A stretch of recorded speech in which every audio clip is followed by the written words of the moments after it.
Selection हो जाएगा sir. लेकिन 150 में बच्चे हमारे बैठे हुए सर, 3 से 4 लाख लड़के ऐसे हैं जो 150 हमारे बैठे सर, उनके आगे हमारा कैसे सिलेक्शन हो जाएगा? 140 सही है, 142 सही है। और सर जी हमारे पास प्रूफ है, जैसे कि आप देख सकते हैं सर, ये प्रूफ तो हमारे पास है। सबके पास है। सबके प्रूफ है सर। ये तो हम जान गए ना। मानेंगे सर, ये सच कैसे, हम लोग कैसे सच प्रूफ सर करें?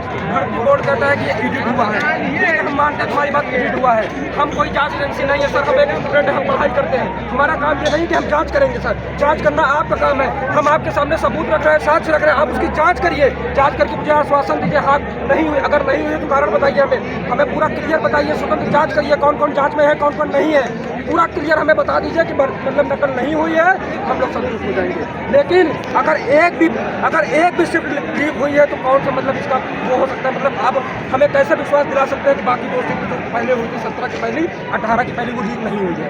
यार ये सब ठीक है। हाँ, सरकार ये कह रही है कि ये राजनीतिक प्रोपेगेंडा है, पॉलिटिकल प्रोपेगेंडा है। सर, गवर्नमेंट को यहाँ कौन है राजनीति? सर हम लोग कोई राजनीति वाले नहीं हैं सर, हम लोग बहुत ही मध्यम परिवार से हैं, किसान परिवार से हैं सर। हम लोग राजनीति करने नहीं आए हैं सर। हम तो चलो अपने घर पे हैं, बहुत से बच्चे ऐसे भी हैं सर, इलाहाबाद में, लखनऊ में, कहाँ रह के सर 6 बाई 8 के कमरे में सर रह के पढ़ाई कर रहे हैं, 2000 किराया देकर सर। किस तरह उनके घर वाले उनको पैसा देते हैं, 5-5 साल से सर तैयारी कर रहे हैं, उनके दिल पे क्या बीतेगी सर?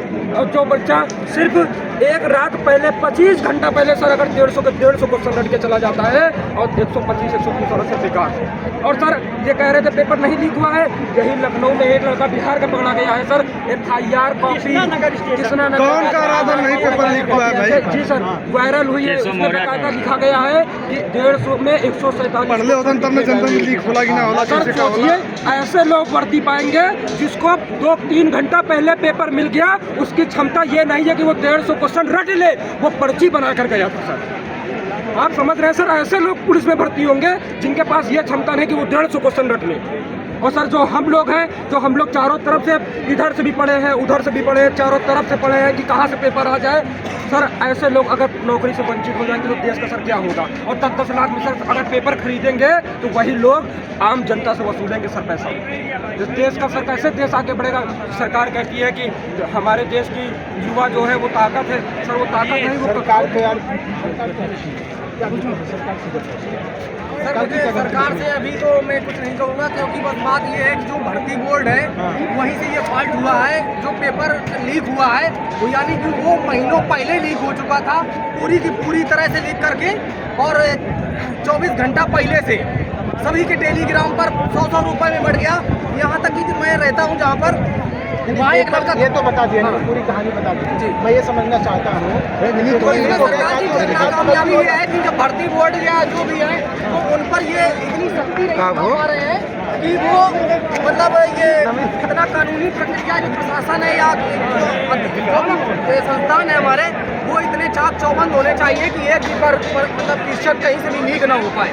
मगर जब वही बोर्ड ही इस तरह का कर देता है तो यानी कि इसमें सरकार की ही नाकामी दिखाई देती है कहीं ना कहीं।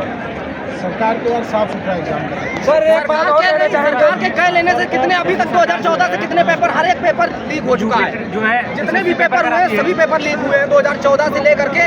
कम से कम यूपी बोर्ड वाला जो इंग्लिश का पेपर होता है वो तक लीक होता है। तो यहाँ तक तो मैं क्या कह सकता हूँ कि जब वो पेपर लीक हो जाता है तो ये तो जो कम्पिटिटिव एग्जाम है ये तो बिल्कुल स्वाभाविक सी बात है कि लीक हो ही जाएंगे। यहाँ सरकार की ही नाकामी दिखाई देती है हमको। मान लो सरकार कहे कि सब एग्जाम साफ हो जाए, अरे वो तो कह ही रहे हैं, अभी तक कुछ निर्णय नहीं आया भाई, वो तो कह ही रहे हैं, उसमें क्या कहने वाली बात है? वो तानाशाही दिखाई दे रही है कि जब वो कह दे रहे हैं तो क्या हो रहेगा भाई? सर अब सारे बच्चे जो पढ़ लिख करके 24-24 घंटा पढ़ते हैं, लाइब्रेरी में वहीं सो गए, खाना पीना तक नहीं खाया, उनकी हालत देख लीजिए। आज यहाँ पर टहल रहे हैं सब सर घर और जो जैसे सरकार जो है पेपर लीक करा दी, सरकार अपनी बात तो मानने के लिए तैयार है। कोई विधायक, कोई मुख्यमंत्री, किसी का एक ऐसा बच्चा होता वो भी कॉम्पिटिटिव एग्जाम की तैयारी करता तो उसको इस बात का दर्द होता। पहली बात, लगातार 2017 से लगातार पेपर लीक होते आ रहे हैं, ये सबको पता है, मुझे बार बार बताने की जरूरत है। लेकिन SSC जब पेपर कराती है कोई एक क्यों नहीं करता, एक पेपर लीक नहीं होता, क्यों नहीं होता? सरकार उनसे सलाह ली, उसके बाद यूपी बोर्ड का पेपर लीक हो जाता है, CBSE बोर्ड का नहीं होता। क्यों? क्योंकि CBSE बोर्ड का पेपर जो है, जो जब बैंक के लॉकर में रखा होता है, बैंक के लॉकर से निकलने के बाद पूरा वीडियो रिकॉर्डिंग होती है और कॉलेज में पढ़ते तक जो है वीडियो रिकॉर्डिंग होती रहती। मेरा इंडिया विश्व में सबसे नंबर 1 पर है डिजिटल के लिए। हमारा जो है यूपीआई पेमेंट में नंबर 1 पे हम लोग हैं, और उसके बाद दिल्ली में सबसे ज़्यादा कैमरे लगे हुए हैं। तो क्या हमारे जो है भारत देश में इतना पैसा नहीं है कि हम एक इतना बड़ा एग्जाम, उत्तर प्रदेश में इतना बड़ा एग्जाम है तो उसको इतना पैसा एग्जाम कराने के लिए खर्च करोगे, सैलरी देने के पैसे नहीं, सरकार नौकरी नहीं देना है। तो हम लोगों से जो 400 रुपए ली हैं, हम यहाँ कहना चाहते हैं बीएड का जब एंट्रेंस का एग्जाम कराते 1200 लेते हैं, तो पुलिस का एग्जाम कराने के लिए हम लोगों से 1200 ले लें, लेकिन बेईमानी तो ना करें। दोबारा हम लोग क्यों नहीं देते? पूरा वीडियो रिकॉर्डिंग में आए, पूरा वीडियो रिकॉर्डिंग में आए, जिस दिन से वो बने तो उसके बाद लाकर में रख दिया जाए। और जैसे सीबीएसई बोर्ड का पैटर्न फॉलो किया जाता है वैसे हमारे साथ क्यों नहीं किया जाता? हम भारत से बाहर कहते हैं कि हम डिजिटल इंडिया है, तो यहाँ पर हम क्यों अपने डिजिटल इंडिया को नहीं यूज कर रहे हैं? क्यों हमारा जो है पेपर लीक हो रहा है? मैं इलाहाबाद से आया हूँ, इलाहाबाद में तैयारी करता हूँ और अमेठी का रहने वाला हूँ। चलो, क्या नाम है तुम्हारा? अखिलेश यादव नाम है। अखिलेश यादव। तो अखिलेश यादव जो तुम्हारा समर्थन प्रूव कर रहे हैं? मैं अखिलेश यादव के समर्थन से, मैं स्टूडेंट हूँ, मुझे किसी पार्टी विशेष से कोई मतलब नहीं है, मुझे सरकार से मतलब नहीं है कोई। हमको जो रोजगार देगा, जो हमारी बातें सुनेगा, वही हमारी पार्टी है, वही हमारा समर्थन उसी को है। अगर योगी जी हमारी बात सुनेंगे तो हम योगी को वोट करेंगे, और मोदी जी करेंगे तो मोदी को, अखिलेश करेंगे तो अखिलेश को। हम स्टूडेंट का कोई पार्टी नहीं है, हम किसी के पक्ष में नहीं है, हम सिर्फ और सिर्फ अपने हक के लिए लड़ रहे हैं और अपने रोजगार के लिए लड़ रहे हैं, और ये हमारा संवैधानिक अधिकार है और हम लोग इसको लेके रहेंगे।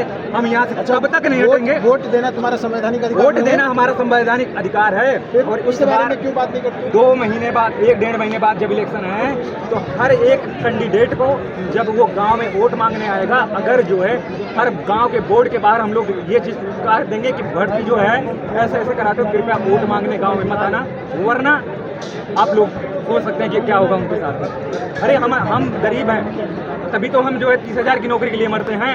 नहीं तो हमारे पास बहुत सारा पैसा होता, 30 लाख जो है 10 लाख 15 लाख का जो है पेपर खरीदने के लायक होते, तो हम लोग क्यों तैयारी करते? 30,000 के रुपए में अगर हम जो है नौकरी सैलरी के लिए हम 15 लाख रुपए नहीं खर्चा कर सकते, और ना हमारे पास है। अगर होते तो हम कभी तैयारी नहीं करते। कभी जो है एक दिन एक सुबह टाइम सरकार कौशल विकास की योजनाएं लाती है, लोगों को सिखाती है, पकौड़ा बना लो, कुछ काम धाम कर लो, मंदिर बन गया है, जाओ बाहर ठेलिया लगा लो, मैं वहाँ भी 40-45 हज़ार कमा लोगे, ऐसा लोग कहते हैं।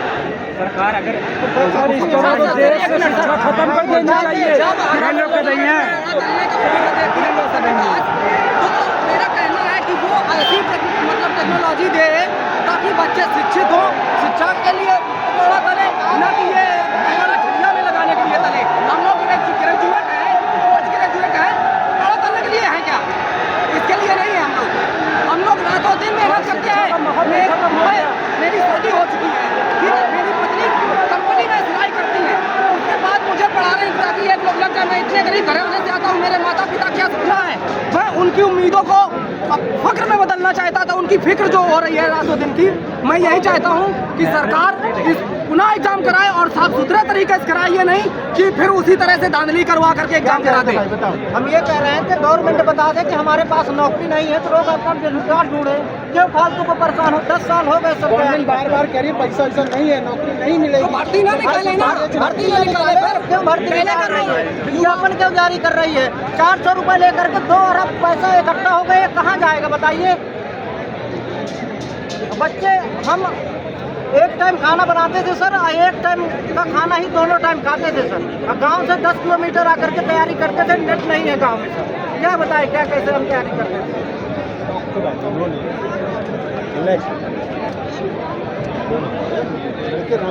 सर लड़के रोते नहीं, जब दिल टूटता है तभी रोते हैं सर। ये शिक्षा का है माहौल। कोई बात नहीं, सब ठीक हो जाएगा। क्या कह रहे थे बताओ वो नहीं यार, मत रखो शेर हो। हाँ, सरकार की सताए हमको अच्छी तरह पता है कि यहाँ पर लड़के इनका प्रतिनिधिमंडल मिलने जाएगा मुख्यमंत्री से, लेकिन हमको अच्छी तरह पता है कि वहाँ प्रतिनिधिमंडल में योगी जी क्या करेंगे इनके साथ। क्या करेंगे? योगी जी इनको एक जुमला देंगे, वो जुमला क्या होगा? जांच कमेटी वाला जुमला होगा। इनको सीधे सीधे बोल दिया जाएगा कि आपके जो है पेपर लीक के संदर्भ में हमने 5 सदस्यीय जांच कमेटी गठित कर दी है, लेकिन ये कभी नहीं, सबको पता है, तो होगा यही करेंगे और यही करते आए हैं। जैसा कि पिछली भर्तियों में देख रहे हैं आप। ये सही में एक मिनट, लोक सेवा आयोग में जो है आरओ का पेपर लीक हुआ, वहाँ भी यही बयान आया है। 69,000 शिक्षक भर्ती में जो आरक्षण घोटाला हुआ था, वहाँ भी इन्होंने 5 सदस्यीय टीम गठित की थी।